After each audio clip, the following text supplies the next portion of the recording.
एक लफ्ज़ यूज़ किया जाता है आम तौर पे जब किसी को बेइंसाफ़ी करते हुए देखते हैं तो एक लफ्ज़ का यूज़ किया जाता है, परेशान मत हो, ऊपर वाला सब देख रहा है। उसके यहाँ देर है, अंधेर नहीं, वो सब देख रहा है। ये लफ्ज़ सिर्फ़ एक ऐसा लफ्ज़ है जो तकिए कलाम की तरह हम लोग यूज़ करते हैं, या इसमें बहुत गहरे राज छुपे हुए हैं और ये हमारी रूह की आवाज़ होती है जो मुंह से निकलती है। देखिए, जब हम कहते हैं ना परेशान मत हो, ऊपर वाला देख रहा है, तो हम सोचते हैं कि हम सिर्फ़ उस खुदा की तरफ, उस ईश्वर की तरफ कह रहे हैं कि वो देख रहा है। हाँ, वो तो देख ही रहे हैं, उसके साथ साथ आप भी, आपके ऊपर जो यहाँ मौजूद आपकी रूह है ना, आपकी जो आत्मा है ना, वो भी देख रही होती है। सारी रिकॉर्डिंग इसके अंदर मौजूद होती है। एक एक चीज़ जो आप करते हैं, जो आप नहीं भी करते हैं मगर सोचते हैं, आपने सोच लिया, कहते नहीं है नेकी का सोच भी लो तो वो सवाब होता है। जब नेकी का सोचने का सवाब मिल रहा है तो अगर आप बदी, किसी के बारे में बुरा भी सोचेंगे तो उसका भी तो आपको आज़ाब मिलेगा ना। पाप और पुण्य, जिसको गुहे गति कहा जाता है, पाप और पुण्य की, तो वो ऊपर वाला देख रहा है। हाँ, वो तो देख रहा है। चलो, ये ऊपर वाला जो है ना, ये आपको परमानेंट, आपकी आत्मा देख रही है। इसीलिए लोग कहते भी हैं जिस दिन तुम्हारी अंतरात्मा ने आवाज़ दी ना, उस दिन परेशान हो जाओगे, क्योंकि तुम्हारे जुल्म का जो एक मुकाम है वो कुछ ज़्यादा पार कर गया है। तो अंतरात्मा जब आवाज़ देती है ना, कहते हैं नहीं, देर है मगर अंधेर नहीं।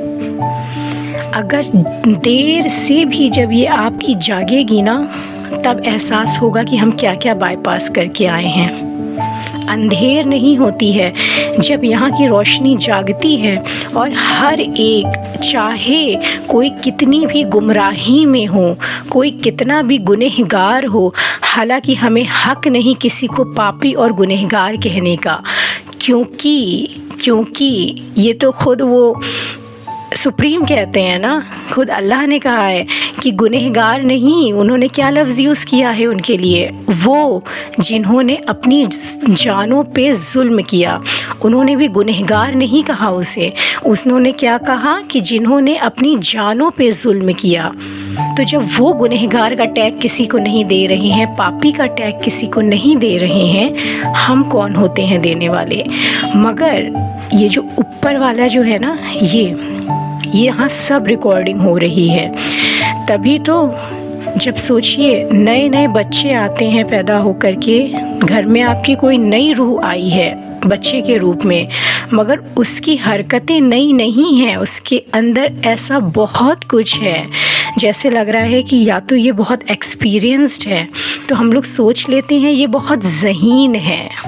अरे मान लीजिए ज़हीन भी है, तो वो ज़हीन कैसे हुआ?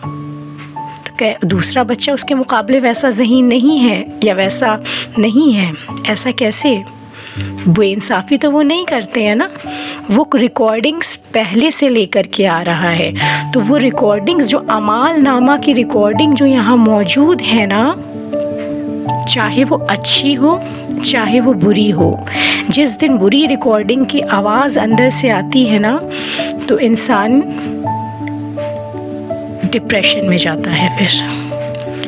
और काफ़ी यहाँ का जब उजाला होता है ना, और अपने किए हुए अंधेरे में किए हुए अंधकार से भरे जब अमाल सामने आते हैं ना, तो इंसान कहता है ना कि तब हमको नहीं लगता ये कैसे हो रहा है। ये वही वाली बात है कि ऊपर वाले के घर में देर है, अंधेर नहीं।